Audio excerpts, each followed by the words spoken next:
ये बुढ़ापा हमारा परीक्षाओं में निकल जाता। एक बात कहेंगे, सबकी परीक्षा लो,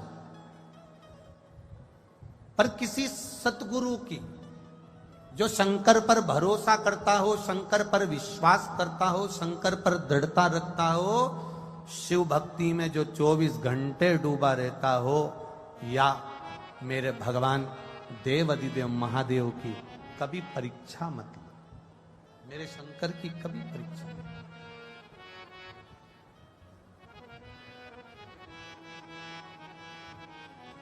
मेरे शिव की परीक्षा से दूर रहिए, मेरे शंकर की परीक्षा से दूर रहिए। शिव की कभी परीक्षा नहीं लेना, शंकर भगवान की कभी परीक्षा ना, शंकर के जो भक्त होते हैं उनकी कभी परीक्षा ना।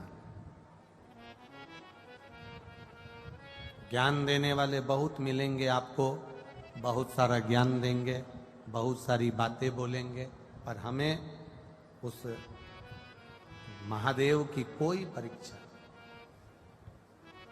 हां, शंकर की परीक्षा मत लो, किसी सतगुरु की परीक्षा मत लो, कोई शंकर के उपासक की परीक्षा मत लो, शंकर भगवान की परीक्षा मत लो, पर उनकी प्रतीक्षा करो, इंतजार करो कि वो कब कृपा करेगा, कब दया करेगा। तेरे मंदिर में आना मेरा काम है और मेरी बिगड़ी बनाना तेरा काम है। तेरी चौखट पर मैं आ ही गया, मुझे दर्शन दिखाना तेरा काम है। आप अपने जीवन काल में जिसका साथ कर रहे हो, जिसका साथ पकड़ रहे हो, उसमें आपकी स्मरणता होना चाहिए कि आप जिसके साथ में हो, उसके साथ में रहकर आप उससे क्या सीख रहे हो।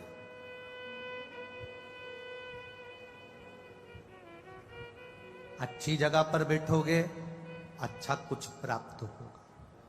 बेकार जगह पर बैठोगे, बेकार कुछ प्राप्त होगा। 3 घंटे आप इस कथा के पंडाल में बैठे हो तो तुमने कोई गलत काम नहीं किया।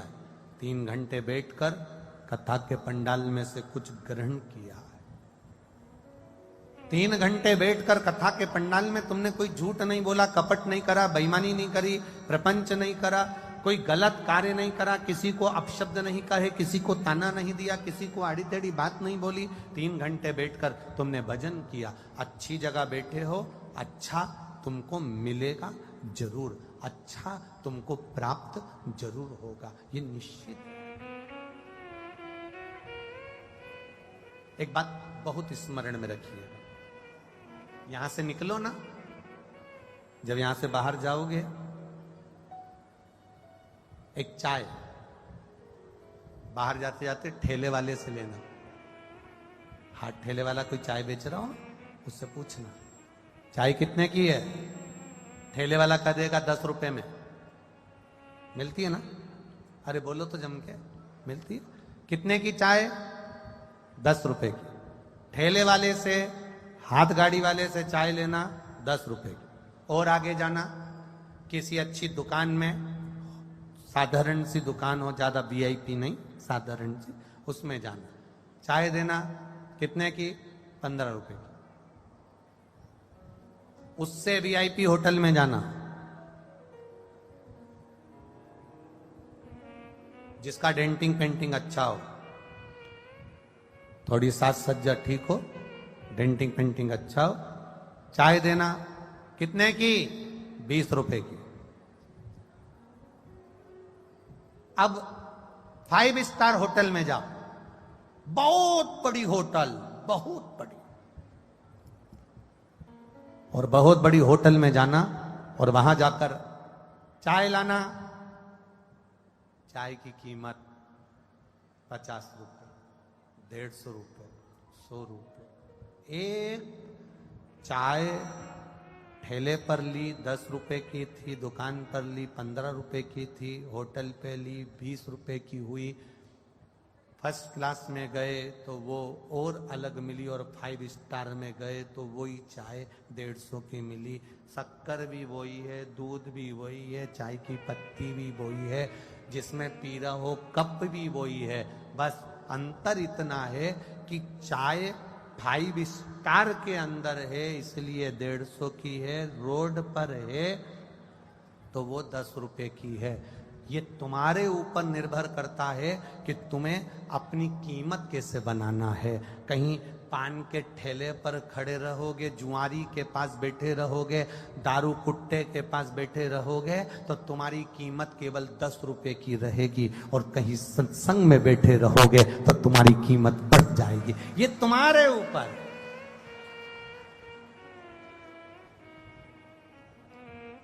ये तुम पर निर्भर करता है। ये तुम्हारे ऊपर निर्भर करता है कि तुम किस जगह पर बैठे हो, किस स्थान पर बैठे हो, किस जगह पर बैठे हो। ये तुम्हारे ऊपर निर्भर करेगा। आप बैठे कहां हो, आप किस स्थान पर बैठे हो, यह आपके ऊपर निर्भर करता। महाराज, एक 10 रुपए की चाय साधारण से ठेले पर से 5 स्टार होटल तक चली गई। 5 स्टार होटल पर उस चाय की कीमत बढ़ गई। अर्थात हम अच्छी जगह पर अगर बैठें, सत्संग में जाकर बैठें, संकीर्तन में जाकर बैठें, भगवान की अविरल भक्ति में जाकर बैठेंगे तो निश्चित है हमारी स्वयं की कीमत मेरा देव अधिदेव महादेव बढ़ा ही देता है। ऊपर बैठने पर है हमारी कीमत, हमारी श्रेष्ठ जगह पर बैठने पर है हमारी कीमत, हम श्रेष्ठ जगह पर पहुंचे वहां से है।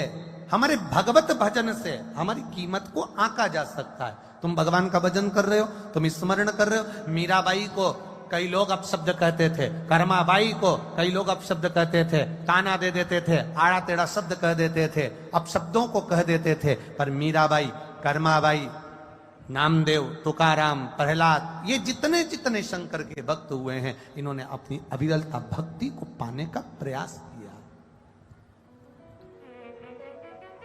अविरल भक्ति।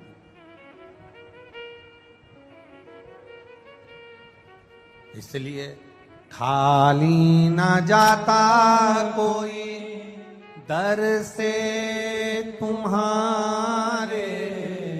आप भी बोलिए, खाली न जाता कोई दर से तुम्हारे। मैं भी खड़ा हूँ नन्ही बाहें बसाए, अपने हृदय से लगा लो, लगा लो। गिरा जा रहा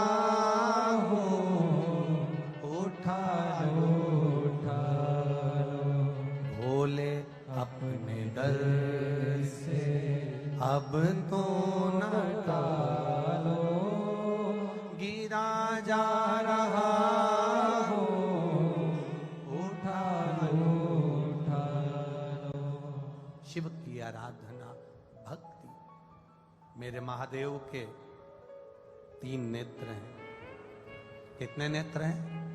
3। आपके कितने नेत्र हैं? कितने? 2। ना ना ना ना। शंकर भगवान अगर पृथ्वी पर रहते हैं, मृत्यु लोक में मेरा देव अधिदेव महादेव अगर रह रहे हैं, तो मेरे शिव जी अगर मृत्यु लोक के देवता हैं तो उनके 3 नेत्र हैं।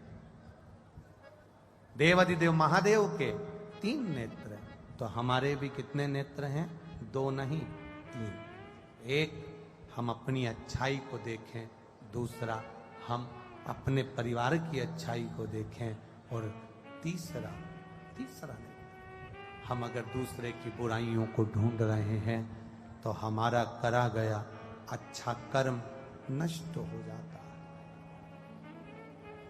3 नेत्र।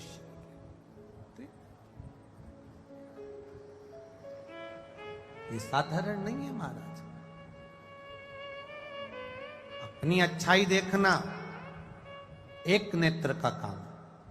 मैंने जो करा बहुत अच्छा करा, मैंने जो किया बहुत अच्छा किया। दूसरा नेत्र जिससे हम अपने परिवार की अच्छाई देखते हैं, मेरे परिवार ने जो करा बहुत अच्छा करा।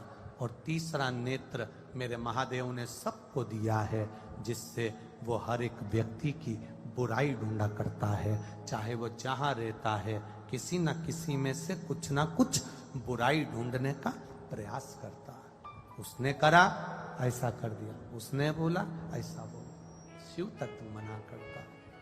मेरे ओघड़दानी की कथा कहती है, मेरे शंकर भगवान का चरित्र कहता है, शिव तत्व कहता है, देवाधिदेव महादेव की पावन कथा कहती है कि हम अपने नेत्र का सदुपयोग क्या कर रहे हैं, हम अपने नेत्रों का सदुपयोग क्या करें।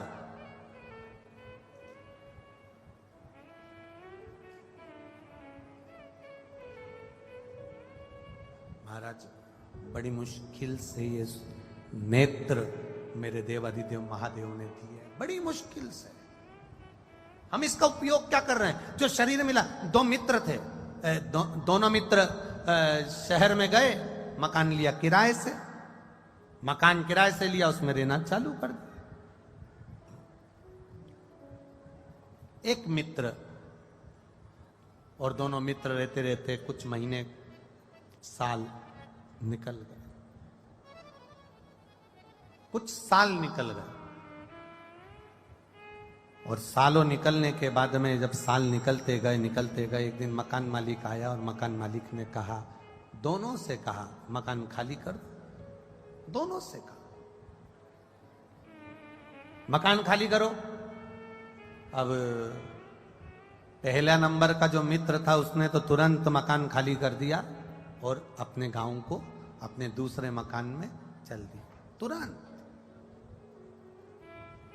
अब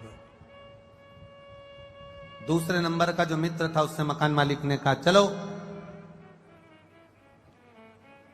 मकान खाली करो।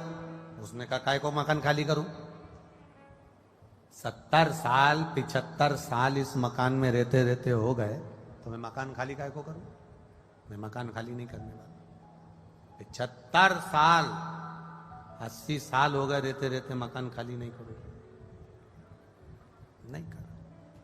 अदालत में केस चला, बाद में मकान मालिक जीत गया, मकान खाली करना पड़ा। पुलिस वाले आए, धक्का दिया, सामान फेंका, मकान खाली। एक ने तुरंत खाली कर दिया और दूसरा अपने मकान को खाली नहीं कर पाया। बड़ी बड़ी विडंबना है।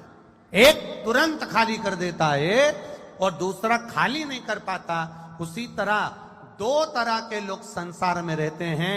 एक जो भगवान की भक्ति में जुड़ा हुआ है, भगवान के स्मरण में जुड़ा हुआ है, अविरल भक्ति में लगा हुआ है, तुरंत नोटिस आया और इसने मकान खाली करा, अपने इस मकान को तुरंत खाली कर देता है और ये आत्मा परमात्मा की ओर चली जाती है। और दूसरे नंबर का मकान में रहने वाला किराएदार वो होता है, पलंग पर पड़ा है, सड़ रहा है, परमात्मा खाली कराने को कह रहा है तो भी ये मकान को खाली नहीं कर पाता, उलझा रहता है, आसक्तियों में पड़ा रहता है, आसक्तियों में पड़ा, उलझा पड़ा, आसक्तियों में पड़ा हुआ है, आसक्तियों में रमा हुआ है,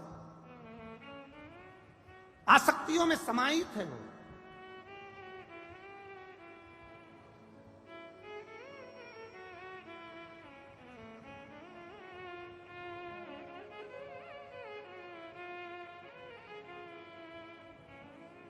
क्या दिया होगा?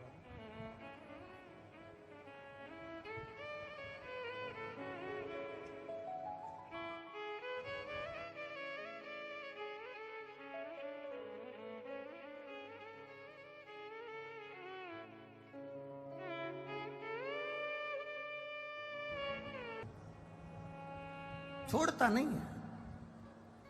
काम, लोभ, आसक्ति, तृष्णा, वासना ये व्यक्ति को पकड़ती है, खींचती है। शिव महापुराण का काम है, बहुत सुंदर प्रसंग है महाराज जी, ध्यान दीजिएगा।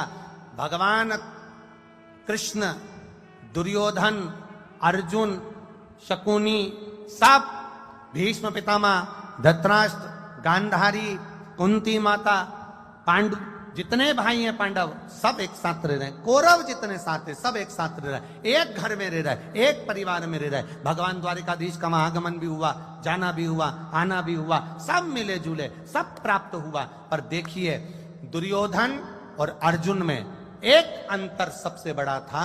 दुर्योधन ना भीष्म पितामह से राय लेता था, दुर्योधन ना धृतराष्ट्र गांधारी से राय लेता था, दुर्योधन ना अपने भाइयों से राय लेता था, दुर्योधन ना द्वारिकाधीश से राय लेता था, दुर्योधन ना अपने गुरु द्रोणाचार्य से राय लेता था, दुर्योधन जब भी राय लेता था अपने शकुनी मामा से राय लेता था। और अर्जुन सबको छोड़कर अगर राय लेता था तो द्वारिकाधीश से राय लेता था। दोनों में अंतर है, दोनों में। एक आप बैठ कहां रहे हो, दूसरा आप राय किससे ले रहे हो, तीसरा आप भोजन कैसा कर रहे हो, ये आपके ऊपर निर्भर करता है।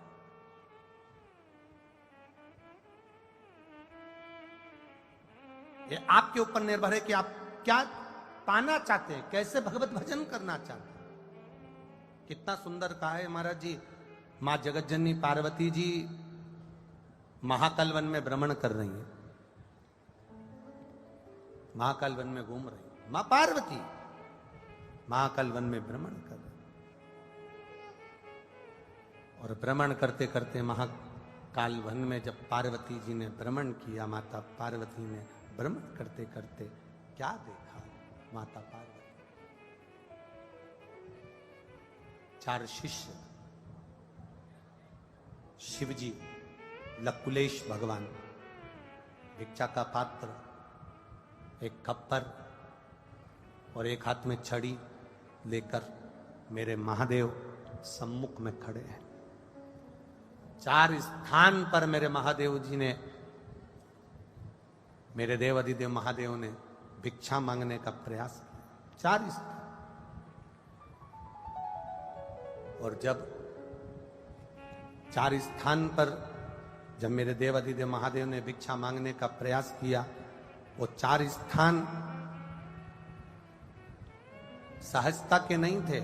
देवादिदेव महादेव ने उन चार स्थान पर जहां पर लकुलेश बनकर भिक्षा मांगी, वो सहज स्थान नहीं थे, वो साधारण स्थान नहीं थे।